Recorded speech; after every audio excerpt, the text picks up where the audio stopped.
Good afternoon. Welcome to Gaia's third quarter 2025 earnings conference call. At this time, all participants are in a listen-only mode. Joining us today from Gaia are Jirka Rysavy, Executive Chairman, Kirsten Medvedich, CEO, and Ned Preston, CFO. After the speaker's presentation, there will be a question-and-answer session. Before we begin, Gaia's management team would like to remind everyone that management's prepared remarks contain forward-looking statements, and management may make additional forward-looking statements in response to your questions, including, but not limited to, statements of expectations, future events, or future financial performance. These statements do not guarantee future performance, and therefore undue reliance should not be placed upon them. Although we believe these expectations are reasonable, Gaia management undertakes no obligation to revise any statements to reflect changes that occur after this call. Actual events or results could differ materially. These statements are based on current expectations of the company's management and involve inherent risks and uncertainties, including those identified in the Risk Factors section of Gaia's latest annual report on Form 10-K filed with the SEC. All non-GAAP financial measures referenced in today's call are reconciled in the company's earnings press release to the most directly comparable GAAP measure. This call also contains time-sensitive information that is accurate only as of the time and date of this broadcast, November 3rd, 2025. Finally, I would like to remind everyone that this conference call is being webcast, and a recording will be made available for replay on Gaia's Investor Relations website at ir.gaia.com. At this time, I'd like to turn the call over to Gaia's Chairman, Jirka Rysavy. Please go ahead. Good afternoon, everyone. During the third quarter, we grew our revenue 14%, and our gross margin improved an additional 30 basis points to 86.4 from 86.1 a year ago quarter. The member count at the same period grew to 883,000. A year ago, we raised our subscription prices for most of our members by $2. So while the losses from the price increase resulted in lower member growth, our revenue grew to $100 million run rate, or $25 million during the quarter, up from $22 million in the last year quarter. Our annualized gross profit per employee increased to $814,000, up from $703,000 in a year ago quarter, which was obviously driving further improvement in our free cash flow. The value of our subsidiary Igniton, using pricing from its recent fundraising, it's about $106 million. But valuing Gaia's 2/3 ownership interest in Igniton is about $70 million. Igniton products are now available on Gaia Marketplace. You can get more information on igniton.com.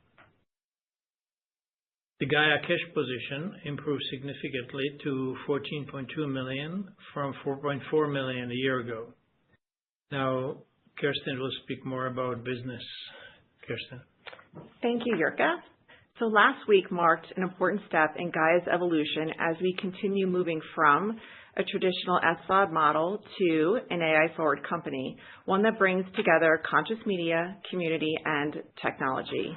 We launched our new AI guide in beta to our direct members, and the early results have been very encouraging. Session depth and repeat usage are both trending upward, confirming what we believed from the start, that Gaia's curated content library paired with our customized AI creates a truly distinctive and engaging experience. Now, as we move toward full rollout, this experience will expand to include personalized guidance, contextual recommendations, and integrated chats across both app and web. Beyond helping members discover content that fits their evolving interests, our AI acts as a research companion, helping members find what's relevant to them faster while keeping the experience fresh and evolving. This direction reflects our commitment to grow in step with our members and the world around us, integrating intelligent technology in service of human potential and positioning Gaia at the leading edge of how people connect, how they learn and transform in an increasingly digital world. AI will also play a central role in how we express our brand. It will become an integral part of our marketing, helping people discover Gaia, understand our mission, and meet them where they are on their spiritual path. In addition to AI, we're actively developing Gaia's community platform. While we're not ready to share specifics yet, we plan to launch next year. Our vision is for members to explore, learn, transform, and then naturally find their community of like-minded individuals to learn and share together. We expect 2026 to be a key transition year for us, focused on advancing the technology and infrastructure that will deliver outstanding value to our direct Gaia.com members. This work will position Gaia for the next stage of growth as we fully integrate content, community, and AI into a seamless, cohesive experience. As part of this evolution, we're also reframing how we define success. Traditional viewership metrics no longer capture the actual depth of connection we're building. With the intersection of AI, content, and community, engagement actually becomes the true measure of value. This shift better reflects our mission, our technology, and the growing resonance within our direct member base. That being said, our third-party members don't have access to these new AI or community features as they're not supported on external platforms. And with churn nearly double on the larger platforms and revenue per subscriber roughly half compared to our direct members, we believe our focus is better spent on deepening those direct member relationships. So going forward, we'll prioritize revenue and members with higher ARPU. Today, about 2/3 of our direct members have been with Gaia for more than a year, and that number continues to grow. This ongoing loyalty strengthens our foundation and positions Gaia for a greater long-term profitability. Now, over to Ned to talk about the financials. Thank you, Kirsten. For the third quarter of 2025, Gaia delivered revenue of $25.0 million, up from $3.0 million or 14% year over year, driven by growth in both ARPU and member count. Total members increased in Q3 to 883,000. Gross profit increased 14% to $21.6 million from $19.0 million in Q3 of 2024, with gross margins expanding to 86.4%, up from 86.1%. Net loss was negative $1.2 million or negative 5 cents per share versus negative $1.2 million or negative 5 cents per share in Q3 of 2024. Operating cash flow was $0.3 million, with free cash flow of $0.9 million, representing the 7th consecutive quarter of positive free cash flow and further reflecting ongoing operational discipline. For the first 9 months of 2025, free cash flow was $3.2 million, up from $1.8 million during the same period of last year. Our cash balance increased to $14.2 million as of September 30th, 2025, up from $4.4 million a year ago, with a fully available $10 million line of credit. In July, Gaia also renewed its credit line for an additional 3 years with improved terms, including a lower interest rate and a wider range of permitted use. The company's financial position continues to strengthen with double-digit revenue growth, improving margins, and a growing cash balance through accelerating cash flow generation. And we have all of this with zero debt outside of the mortgage on our campus, which we are in the process of renewing by the end of this year. In summary, we continue to manage costs carefully and maintain healthy margins while investing in the strategic areas that will create long-term value for shareholders. I will now turn the call back over to Jirka. So for the summary, we expect our annual growth rate for this year to be in the low double digits and similar probably revenue growth for the next year. This continually increasing our ARPU and obviously generating a free positive cash flow. So this concludes our remarks. So I would like to open the call for the question. Operator, Sachi. Thank you. At this time, we'll open the line for questions from the company's publishing analysts. If you would like to ask a question, please press star 1 on your telephone keypad. A confirmation tone will indicate your line is in the question queue. You may press star 2 if you would like to remove your question from the queue. For participants using speaker equipment, it may be necessary to pick up set before pressing the star keys. One moment, please, while we pull for questions. The first question is from Ryan Myers from Lake Street Capital. Please go ahead. Hey guys, thank you for taking my questions. First one for me, you called out some losses from the customers on price increases. So just curious what the churn number was during the quarter and kind of how that compares to what churn is historically. Well, for the price increases, you can roughly figure out you lose about half of the price increase as additional churn because you increase prices. So there's definitely some people they kind of respond to it, but you get the delta about half of it, and we kind of view it positively. That's where we kind of expect it, and we based on their experience we probably do another price increase next year. The Okay. churn, we don't really use specific number because we try to do it and everybody does it different. Like for, let's say, Netflix, if the customer comes back in 10 months, it's the same customer. For us, it's different customer. And pretty much 80% of losses happen first 6 months. So it's the numbers on its own doesn't really make sense. Okay, fair enough. And then, with the AI offering that you guys talked a little bit about, how do you think that changes the core subscription model? Any additional details on that I think would be helpful. Well, I think, keep in mind it's still in beta, but, it is considered a conversational experience that will connect our members with the right content, and the interaction will now be measured as an engagement. So our feeling is ARPU will increase and churn will decrease. Okay, got it. And then, lastly, did you guys see any significant growth in the Igniton offering on the actual Gaia marketplace? Well, we didn't really launch Igniton on Gaia marketplace till after Labor Day, so we started, I think, selling it so we have only 3 weeks in the quarter. And so it went pretty well. Obviously, there is no cost to that. We probably sold about $300,000. But it also was a new item. So, so it's still for Igniton, it's to kind of stabilize all the lines. We find different outside fulfillment houses and stuff, and they will probably continue till end of the quarter, fourth quarter. So I don't expect really push revenue in Igniton for this year until next year. Okay, got it. Thank you for taking my questions.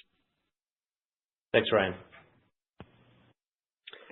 The next question is from George Kelly from Roth Capital Partners. Please go ahead. Hey, everyone. Thanks for taking my questions. Hey, George.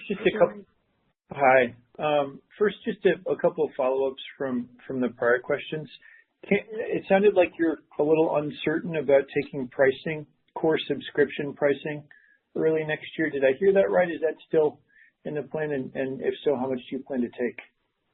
Our plan is to go probably somewhere in mid-April time for another $2.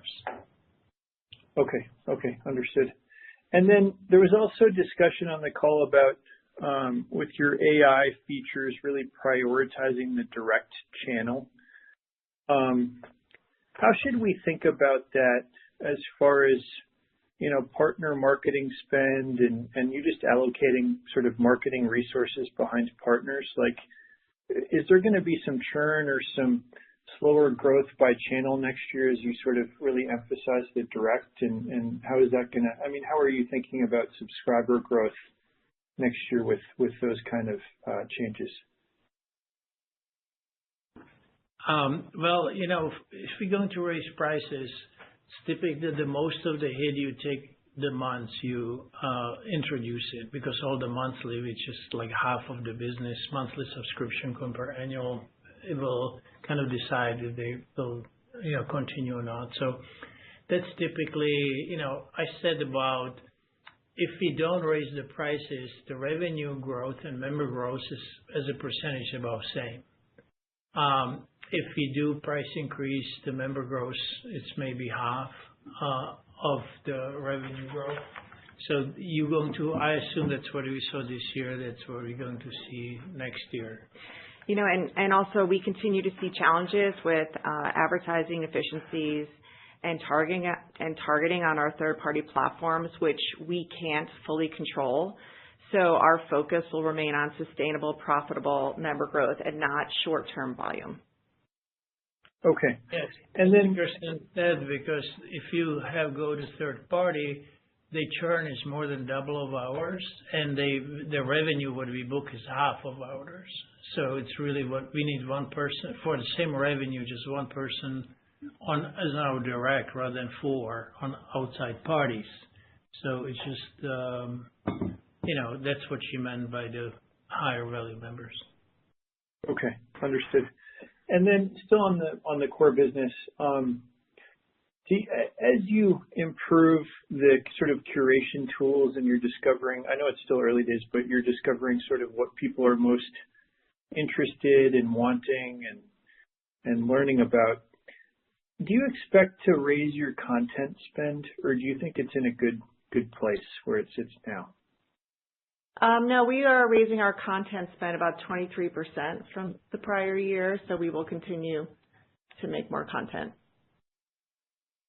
So next year, I'm just thinking of round numbers. I mean, next year, like what's a good kind of ballpark? Maybe you're not ready to give that, but how should we think about content spend next year? We're not ready to give that, but I could say it's 23% more.